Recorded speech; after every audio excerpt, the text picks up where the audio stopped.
Well, good afternoon. We are just beginning at the beginning of the last part of the session.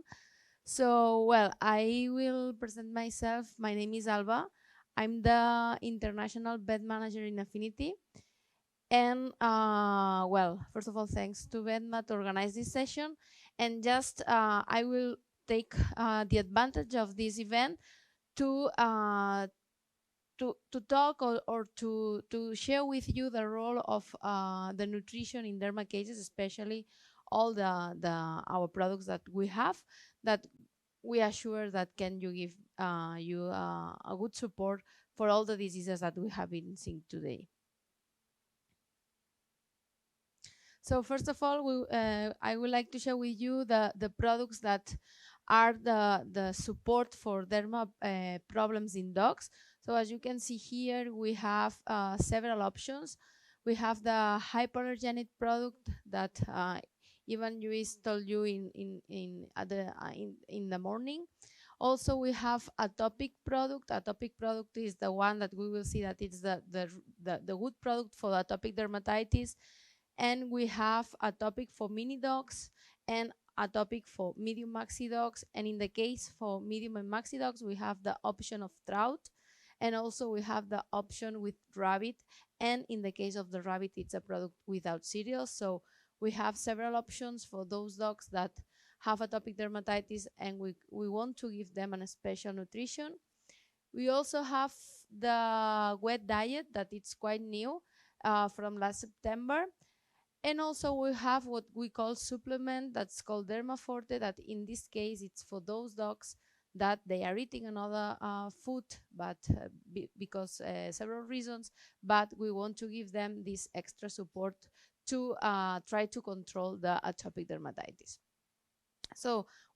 I will not say anything about the pathologies because I think that we have seen almost everything with UEs, but why we have so many products, or we have so many pet food for dogs with atopic dermatitis? It's because atopic dermatitis, we know that it's a disease with a high prevalence, especially in some breeds like Dalmatian, Bulldog, etc., etc. So why or what do we have to take into account when we develop this kind of food for this kind of dogs? First of all, what we want is not to solve the disease. We have seen that the complexity is too high, but at least we want to maintain control these dogs at mid and long term, and if we can, if it's possible, only with the nutrition, the right nutrition. So that's why the main objective of these products are, first of all, to try to reduce the allergens that they contain. So you will see that they don't contain chicken, for example. We know that chicken is one of the ingredients with the highest probability to develop allergies. So that's why the source of protein is, in this case, trout or rabbit, completely different from let's say, the normal products. Also, we will try with the nutrition to improve the skin barrier. So it's possible just with the food, try to solve this skin that it's somehow damaged in atopic dermatitis.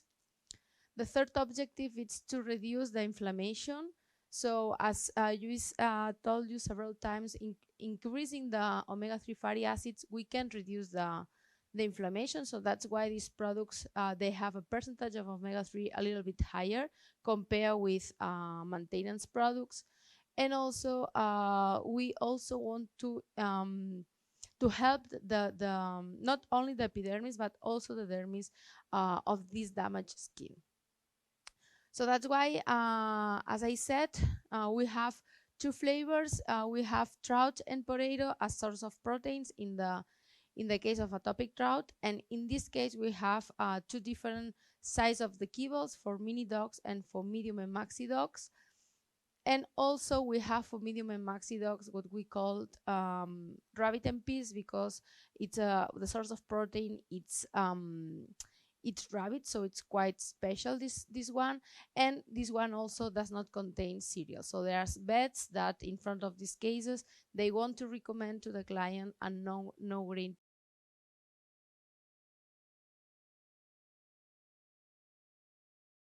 improve the skin of these animals. First of all, we increase the omega-6 fatty acids. So the omega-6 fatty acids, especially linoleic, it's the one that keeps the keratinocytes of the epidermis together. So if we increase these omega-6 fatty acids, what we will try to do is to help the epidermis to be healthier. And also we have seen that aloe vera, that it's also used in humans, if we give to the dogs through nutrition, it can help also to increase the fatty acids of the skin, and as a result, we can improve the health of that skin. Third objective, to reduce the inflammation. So it's quite important in these dogs to reduce the pruritus and the inflammation. As I said, it's not to stop the pruritus we are seeing when dogs arrives to the clinics, but at least to mid-term and long-term, we will try to maintain this pruritus under control just with nutrition. Here, omega-3 fatty acids play the key role. So that's why if you compare the percentage of omega-3 fatty acids of a topic product to another one, this one will be higher. And also, as a special ingredient, we have also olive leaf extract, because we have seen that this ingredient can decrease the cytokine secretion. So it's another way to try to reduce the inflammation that these dogs are suffering. And finally, what it includes, it's collagen peptides. So as you know, the skin, it's not only epidermis, it also has the dermis, and in the dermis we have a lot of collagen. So the dermis is also damaged when a dog has atopic dermatitis. That's why we include also collagen in this product. So as you can see, it's a product or a nutrition really focus on dogs with atopic dermatitis, because sometimes some vets are asking us, can I give this product to a dog with food allergies? The answer could be yes, because it's not a bad food, but it's really, really specialized for dogs with atopic dermatitis. So I recommend you just use it for this kind of dogs. So at the end, as I said, for the first steps, we will have to use drugs for sure. But at the end, what we want is to try to reduce the drugs that we are giving to that dogs, and just control them through nutrition. So we did some trials. Obviously, we have some clients that we are following constantly just to prove every day that everything is fine. So it's quite easy. So we did a trial just to comparing dogs with atopic dermatitis fit with a topic, and other ones with a commercial product. And what we evaluated was the skin lesions and the pruritus with different guidelines. The thing is that it's just to see that the number is decreasing. It means that the skin lesions and pruritus are improving. So here, when we take into account all dogs that we include in that trial, what we saw that was that the dogs fit with atopic food, they needed less medication than the ones fit with normal food. So for us, it's quite important, because at the end, what we want is just try to give as less medication as we can to those dogs. Also, the skin lesions, for sure, they improve better if we give to those dogs a special nutrition, the thing that they need. So the skin lesions are decreasing better and faster when we are giving to those dogs the good nutrition. And the pruritus the same. So you can see here the pink bars that are those ones fed with the correct nutrition, that the pruritus was quite lower. So here we have a case that collaborated with us in that trial. So it was a dog that was fed with hypoallergenic product, but was not going really well. So at the end, what we did was to change to a topic product. And here you can see that the lesions on the skin were decreasing. It's a process that it's not really fast. So I think that it's quite important to explain to the client, to the pet parent, that nutrition it's not the solution for the instant, but at the end helps a lot to reduce the skin lesions, also the pruritus. So this dog in 3 weeks stopped the pruritus. So for us it's a success. For the pet parent it's really slow, 3 weeks. So that's why we have to explain him or her that we will need also medication, but that he or she has to be confident on us that he has to maintain the correct nutrition. And for us, the most important thing here was that we could stop the steroids at 2 weeks, and just we could maintain this dog with nutrition. So this is the final objective that we have with this kind of products. So you can see here the lesions that were improving. Obviously, it was after 2 months, so that's why I'm saying that it's a long process. And at the end, just to summarize, I encourage you to use the correct product, not an hypoallergenic one. If I think that for those dogs, it's better the atopic dermatitis product. So because at the end, you could reduce the medication to these dogs. Related with that, we have been talking about dry products, but also we have the wet. Here, the idea of the nutrition is the same. So we want to maintain these dogs controlled in mid or long term. So this product has omega-3 fatty acids increase, omega-6 fatty acids increase. Also, it has aloe vera, collagen peptides. Here, I will explain you that the main source of protein it's not trout, it's turkey, because trout it's impossible to use trout with a wet product just because the texture of the product it's not really good. But you can mix perfectly with a dry product. So at the end, if you use this kind of wet products, because a lot of clients they don't want to use just wet products for the dogs, especially if they are really big. But at the end, you have the guidelines included in the wet products if you want to use just wet food, but also if you want to mix dry and wet food. This product, wet product, can be mixed with dry, but just take into account that this one it's with cereals. So if you are telling the customer, okay, I will give you an overeating product, it's better not to mix with the wet, because wet it has cereals. At the end, cereals are not bad, but it's just an idea that some clients want an overeating product. Sorry. We have also the supplements. Supplements are not a complete food, they are complementary, so the dog has to be fed with the normal food. But sometimes it's not possible to give a topic product. These dogs are eating another food, but then we can use this supplement to give this extra support to the skin. We have also different trials demonstrate that this supplement can also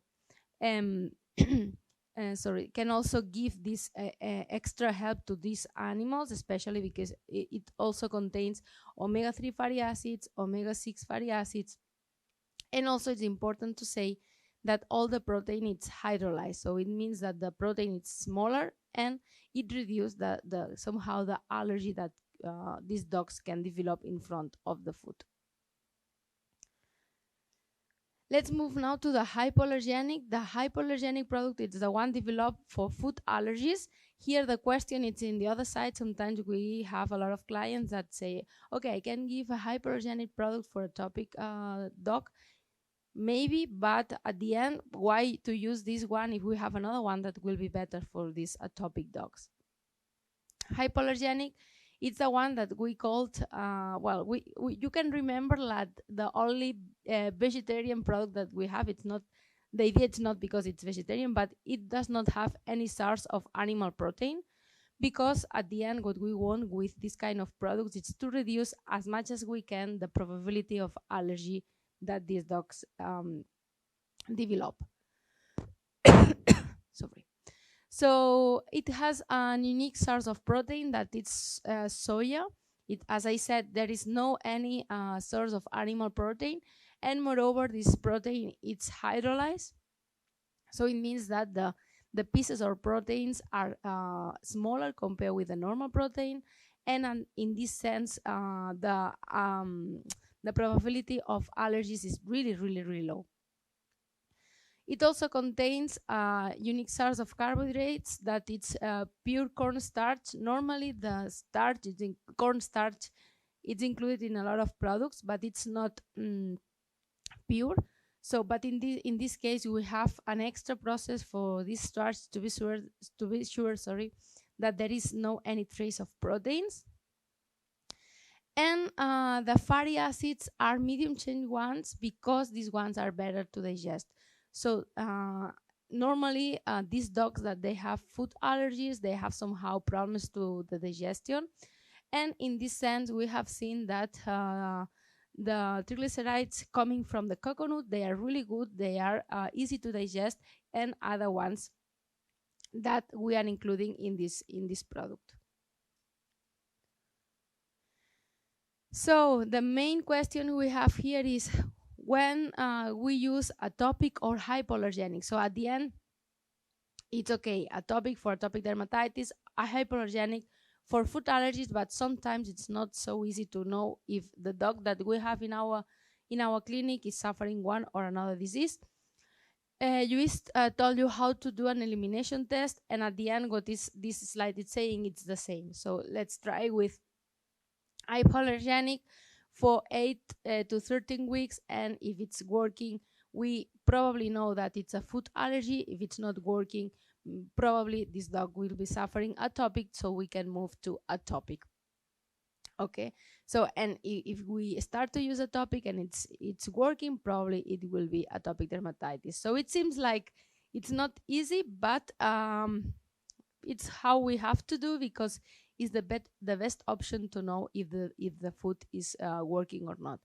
Here it's really important, as also we saw before, that we have to maintain the hypoallergenic diet at least for 8 to 13 weeks. So if the client comes to our clinics 2 weeks after, very frustrated, it's not working, just let's tell them that we have to wait, because it's nutrition, so it needs time to make some results.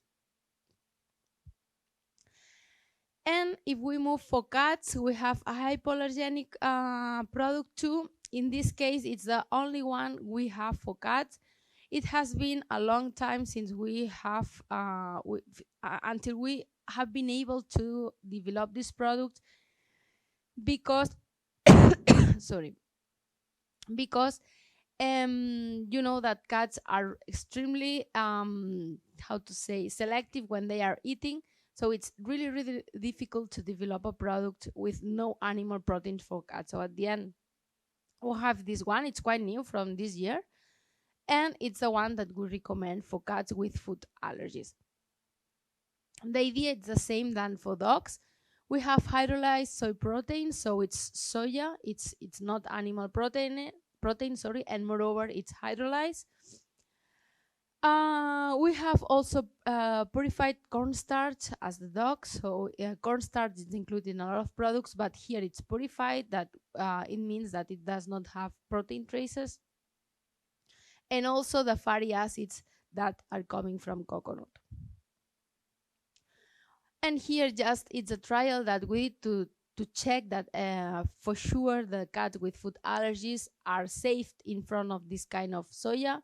And you can see that the ones that are allergic to soya, if we feed them with a hydrolyzed soya, even those ones are not reacting against this soya that is included in hypoallergenic. So hydrolyzed soya that we include both for dogs and for cats is really safe to give to these animals that are suffering somehow food allergies.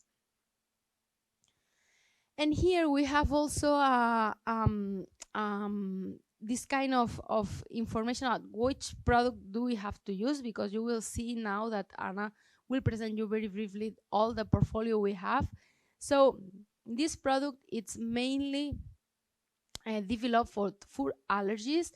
So if the cat is not suffering a real food allergy, we have other products like a sensitive one or gastroenteric one that maybe could be better, because if the cat is not suffering a food allergy, why do we have to use it? Okay. So you will see that if it's not a food allergy, we have these two options that are the gastroenteric one or the sensitive one. And finally, just to mention you, Vets and Clinics, I don't know if you know that website. Have you seen it before? No? This is the website we have for vets. So here you can find a lot of technical information. Here you have the link to the website. Sorry. So at the end, you will go to the website, then you can find a lot of free materials that you can read or download. So you will see this image when you go to the website. First of all, you will see a lot of articles that are free. You can read them. They are not about all of them about nutrition. We are talking about different diseases, different pathologies, and every week we are updating this information. Also, we have what we call the resource center, where you can find some PDFs that you can download from the website, including, for example, this information that we have seen in this presentation. It's free. The website will ask you for your address, but to send to your email address this information, but it's completely free. And also we organize some webinars, normally one every 3 months. And in that sense, you have two options. You can connect directly to the webinar. Normally it's at 6 p.m. But if not, if you are not able that day, you can connect to YouTube channel and you can see when you want. So at the end now, if you go to Vets and Clinics channel on the YouTube, you will see that we have around 12 webinars in English. We have a lot of Spanish, but we are working on that also in English. Okay, this is the Vets and Clinics channel on the YouTube. So if you go to the playlist, you will see English webinars playlist, where you can find all of them that we have been doing. In fact, in 2 weeks we have one about urinary problems in cats, also with a vet coming from Spain. So I encourage you to join us. If not, you can connect to that website. And that's all. It has been really short, but if you have questions, we can discuss now. We have a brief presentation now, or at the end we will be here. So yeah.